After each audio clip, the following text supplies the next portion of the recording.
어제 첫눈이 많이 내렸습니다. 기상대 예보가 또 틀렸는데 서울은 엄청 많은 눈이 내렸다 그래요. 제가 봉해 끝나고 그 율보 이야기 책이 다 떨어져 가서 이제 뭐 언제 또 책을 또 쓰겠는가 해서 한번 집중적으로 써보자. 그래서 이제 조용한 곳에 가가지고 한 10편 정도 이제 원고를 쓰고 어제 올라오는데 이 이마트 앞에 죽전에서 그 광주 넘어가는 길이 있잖아요. 근데 올라가는 차는 올라오는데 저 밑에서 차들이 엉겨가지고 말이에요. 못 올라가가지고. 거기서 한 2시간을 차 안에 있었어요. 얼마나 이 차가 얽히고 막 못 올라가는지. 그래서 제가 어제 서울대병원에 좀 12시까지 가야 되는데 그 늦을까 봐 걱정도 하고. 근데 뭐 전혀 예상하지도 못했기 때문에 아마 기사 운전하는 분들이 대비를 못한 것 같아. 그러니까 막 한 차가 못 올라가고 서 있으니까 또 다 뒤에 차도 멈추고.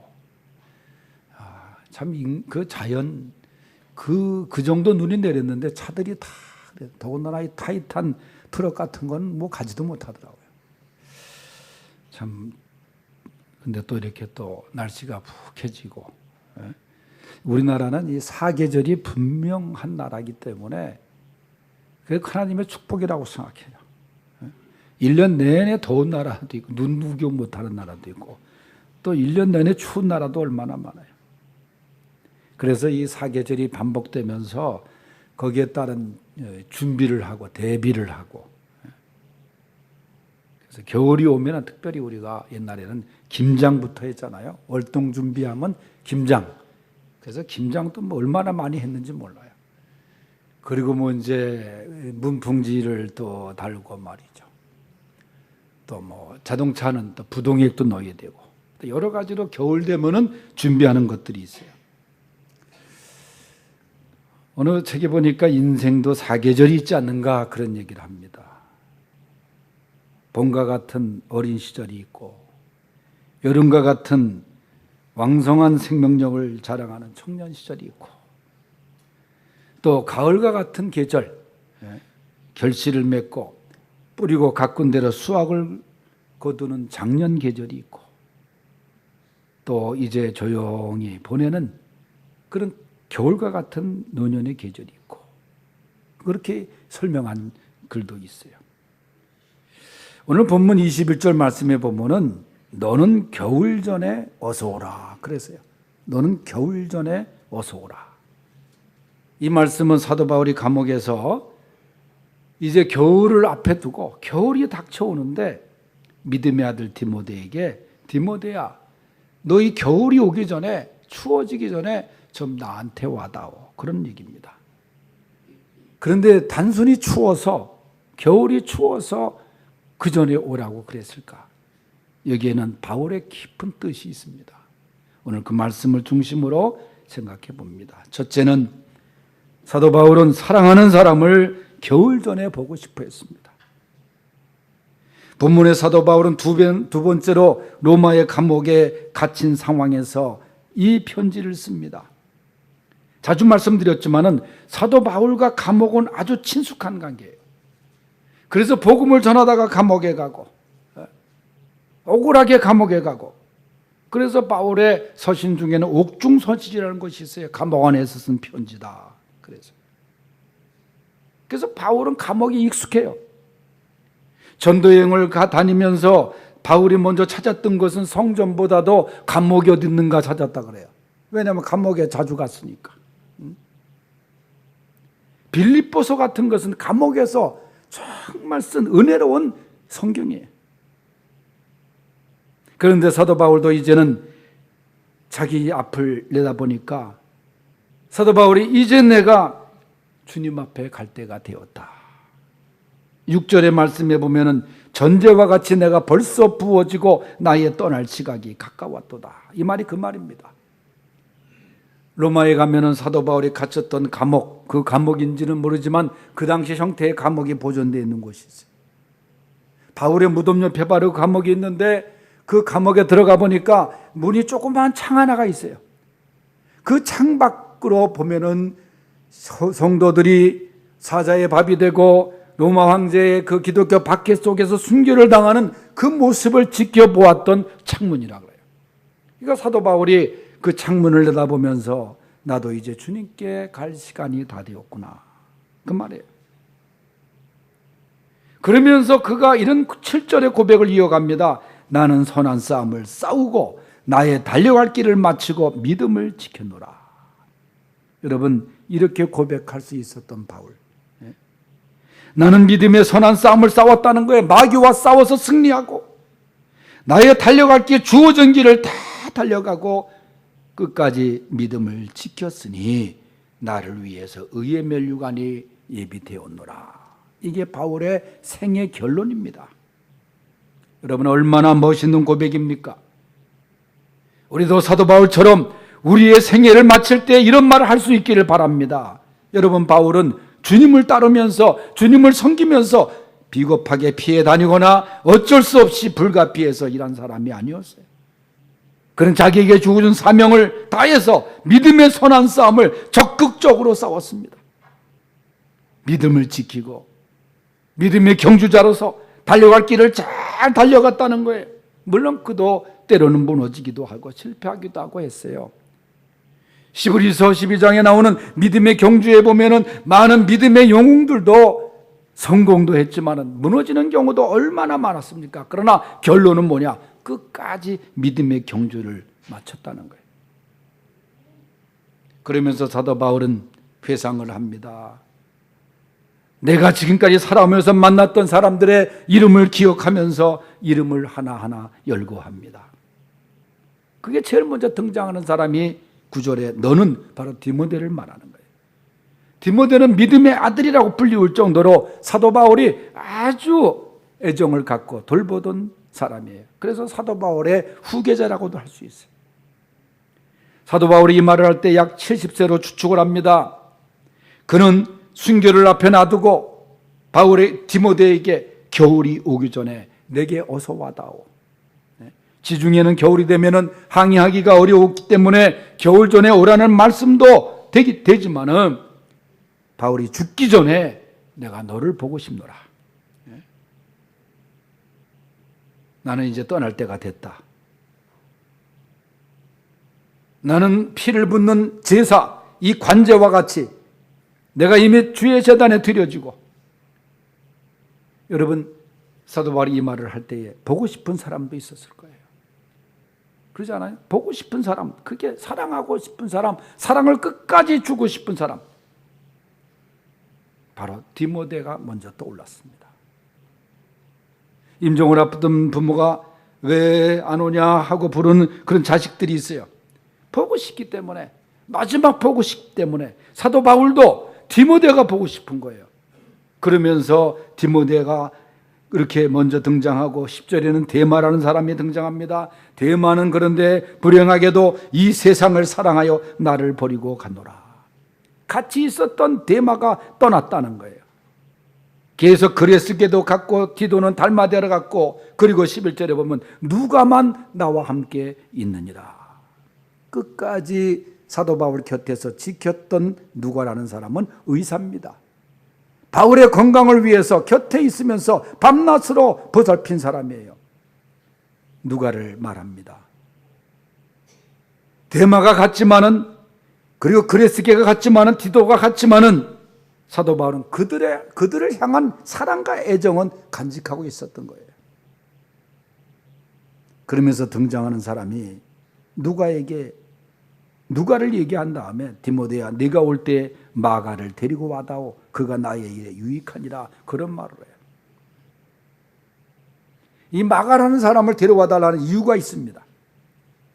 마가는 바울이 1차 전도 여행을 떠날 때 바울과 함께 동행했던 사람이에요. 그런데 중간에 병에 걸려가지고, 마가가 병에 걸리니까 바울이 극진하게 마가를 간호하고 기도하고 병이 완쾌가 되자 같이 바울과 함께 가지 않고 집으로 돌아가요. 나 못하겠다고. 그러니까 바울이 얼마나 당황했겠어요. 한쪽으로는 섭섭하기도 했죠.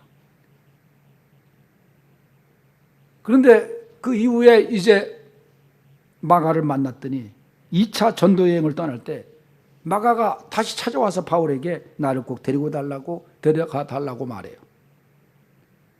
이번엔 절대로 도중에 돌아가지 않겠습니다. 그런데 바울이 거절을 해요.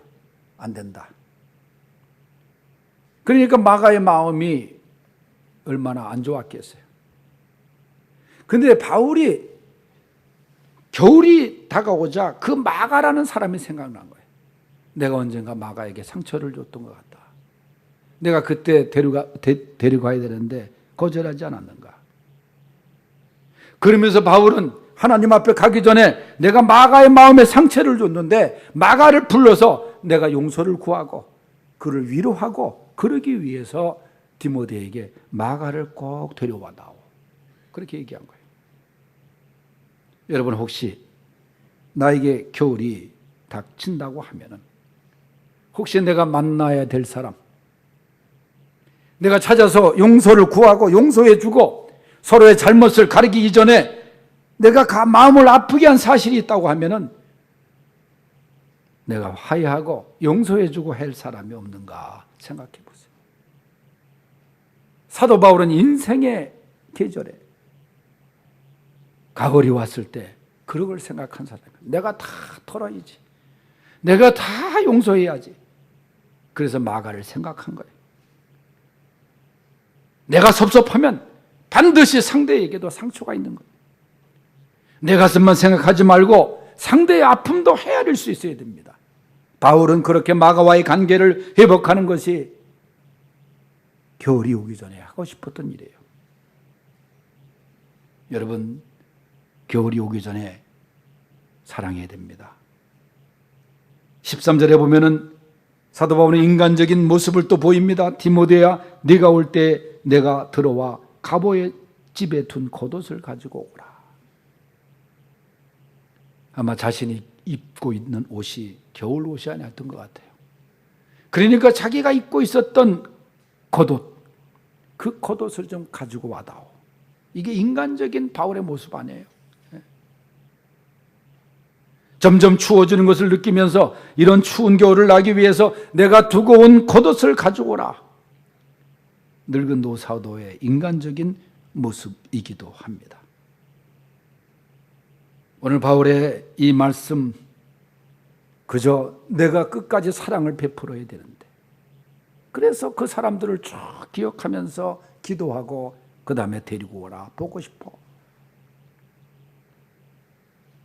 여러분, 겨울이 오기 전에 사랑하는 사람들을 찾아볼 수 있는 귀한 성도들이 될 수 있길 바랍니다. 두 번째는 하나님의 말씀을 읽고 싶었던 바울의 심정이에요. 13절에 보면은 다 같이 읽어보겠습니다. 시작. 네가 올 때에 내가 들어와 가보의 집에 있는 겉옷을 가지고 오고 또 책은 특별히 가죽 종이에 쓴 것을 가져오라. 아멘. 두 번째 디모데에게 부탁한 물건이 뭐냐? 성경책이에요. 오늘 말씀에 보니까 가죽 종이에 쓴 것을 가져오라. 책은 특별히 가죽 종이에 쓴 것을. 이 쓴 책은 뭐냐? 성경책이에요. 하나님의 말씀이에요. 지금은 인쇄술이 좋고 얼마나 성경책 이 종이와 가죽이 좋습니까? 우리도 불과 얼마 전까만 하더라도 이 가죽 성경을 산다는 건 상상도 못했어요. 두꺼운 상자로 표지를 건데 이게 시간이 지나면 막 떨어져 나오고 막 그랬어요. 그래서 성경책 을 통해서 돈 버는 직업 중에 하나가 표지갈이 하는 사람들도 많았어요. 성경책 팍 떨어지면은 그 표지만 갈아주는 사람도 있었어요. 인쇄술도 지금 얼마나 우리나라가 여러분 우리나라 성서공회가 있잖아요. 성경 만드는 거기서 외국으로 수출하는 성경책이 1년에 어마어마해요.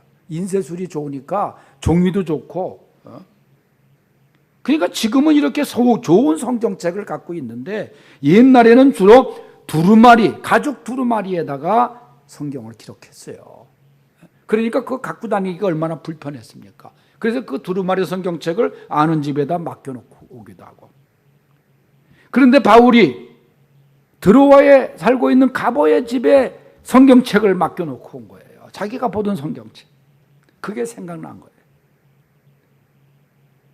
겨울이 오니까 바울은 디모데에게 그 성경책 좀 갖다 다오. 내 눈이 비록 어두워서 보기는 힘들지만 그래도 내가 하나님께 가까이 가게 되었는데 내가 하나님 말씀을 더 한번 보아야겠다. 내가 하나님 말씀을 더 읽고 또 읽고 싶다. 여러분, 바울의 심정이 그거예요. 말씀을 내가 더 읽고, 하나님 말씀을 읽고. 계절적으로 이 겨울이 되면 말이죠. 제가 신학생 시절에 저 경기도 여주에 상품교회라는 데 제가 겨울방학에 가서 이제 한 달, 두 달 동안 섬긴 적이 있어요. 전기도 안 들어가는 그때 지역이었고. 근데 이 교인들이 주로 겨울에 하는 게 뭐냐? 겨울에 이제 신방도 하고 그랬는데. 그럼 사랑방에 앉아서 하트 치는 거예요. 시골에서. 하는 일이 겨울에 그거야. 하트 치거나, 그 다음에 도토리묵 쏘서 먹거나, 또 하나는 산토끼 잡으러 가는 거. 그거 외에는 없더라고 보니까. 지금처럼 뭐 비닐하우스가 발달된 그런 때가 아니었는데 그냥 앉아가지고 그것만 하는 거예요. 여러분, 이 겨울이라는데 어떤 면에 봐서는 이렇게 시간이 주어지는, 우리에게 주어지는 계절 아니에요. 여러분, 하나님의 말씀을 더욱 읽을 수 있는 그런 계절이 될 수 있기를 바랍니다. 욥은 일정한 음식보다 하나님의 말씀을 더 귀히 여겼다 그랬어요. 주의 말씀은 내 길에 빛이요 등불이라 그랬어요. 사람이 떡으로만 살 것이 아니요 하나님의 입으로 나오는 말씀으로 살 것이니라 그랬어요. 양식이 없어서 기갈이 아니라 하나님의 말씀이 없어서 영혼의 기갈을 느끼는 거예요. 겨울이 오기 전에 하나님의 말씀을 더욱 사랑하는 성도들이 되시기를 축원합니다. 세 번째는 모든 것을 주님께 맡긴다는 바울의 심정이 담겨 있습니다. 14절 말씀을 15절까지 읽어보겠어요. 시작. 구리세공업자 알렉산더가 내게 해를 많이 입혔음에 주께서 그 행한 대로 그에게 갚으시리니 너도 그를 주의하라. 그가 우리 말을 심히 대적하였느니라. 아멘. 사도 바울이 한 사람의 이야기를 말하는데 알렉산더입니다. 알렉산더라는 이름이 당시에 헬라에 많았어요. 근데 그 사람의 직업이 뭐냐? 구리세공업자라는 거예요. 이 구리세공업자는 구리로 무늬를 만들어 가지고 새겨서 우상을 만들어 파는 사람이에요. 그런데 이 알렉산더라는 사람이 구리로 우상을 만들어서 파는 것이 자기 생업인데 사도 바울이 나타나서 복음을 전하니까 사람들이 우상을 다 제거하고 하나님께 나오니까 자기 장사가 안 되는 거예요. 망하는 거예요. 그래서 바울을 핍박합니다. 바울을 괴롭게 합니다. 사도행전에 보면은 어떤 사람이 귀신 들린 여자를 고용해가지고 점을 치는데 사도 바울이 그 여자를 고쳐주니까 점 치는 걸 못하게 되자 사도 바울을 이상하게 몰아가지고 매를 때리고 구속을 시켜요. 좋은 일을 하고도 사도 바울이 감옥에 가요. 알렉산더도 마찬가지입니다. 얼마나 사도 바울을 못살게 굴고 핍박을 하고 매를 때리고. 그때 사도 바울이 그런 얘기를 해요. 알렉산더가 나에게 그렇게 해를 많이 입혔지만은 나는 그에게 대항하지 않고 그저 하나님께 맡겨놓으라. 하나님께서 행한 대로 갚으시리라. 여러분, 나에게 어려움을 주고 때론 나를 핍박하고 나를 괴롭히고 그저 여러분 하나님께 맡기세요. 하나님께서 하시게. 로마서 12장 19절에 심지어는 내 사랑하는 자들아 너희가 친히 원수를 갚지 말고 하나님의 진노하심에 맡기라. 원수 갚는 것이 내게 있느니라. 여러분, 하나님께 맡길 수 있길 바랍니다. 마음 아프고 힘들고 할 때 하나님께 맡기세요. 하나님의 손봐 주시면 다 해결이 되는 거예요. 그러면서 사도 바울은 너희들도, 너 디모데도 알렉산더를 주의해라. 그가 우리 말을 심히 대적하였느니라. 그 얘기가 하나님께 맡기면 되는 거예요. 그러니까 사도 바울이 고백하기를 18절에 주께서 나를 모든 악한 일에서 건져내시고 그랬어요. 또 그의 천국에 들어가도록 구원하시리니 그에게 영광이 세세 무궁토록 있을지어다. 하나님께 맡기니까 하나님께서 나를 건져주시고 또 천국에 들어가도록 구원하시고 그 하나님께 영광과 찬양을 돌린다. 그러면서 디모데에게 간증하는 거예요. 예. 계절적으로 겨울이 이제 시작되고 있습니다. 오늘 바울이 디모데에게 너는 겨울 전에 어서 오라. 겨울이 오기 전에 겨울나기를 준비하는 것처럼 여러분 우리도 준비할 것을 준비해야 됩니다. 바울의 준비처럼 그래야 새봄에 아름다운 꽃을 피우는 은혜가 우리에게 있을 것입니다. 어느 믿음의 성도가 쓴 시 한 편을 소개하고 마칩니다. 겨울의 문턱에서 이 겨울엔 설령 어려운 환경에 처하게 될지라도 능히 극복하고 헤쳐나갈 수 있게 하옵소서. 이 겨울엔 설령 공고한 처지에 이르게 될지라도 오래 인내하고 잘 견뎌낼 수 있게 하옵소서. 이 겨울엔 설령 억울한 입장을 만나게 될지라도 용서로 보듬고 중보기도 할 수 있게 하옵소서. 이 겨울엔 설령 육신은 많이 가라고 추울지라도 영혼만은 흡족하고 따뜻할 수 있게 하옵소서. 아멘. 기도하겠습니다.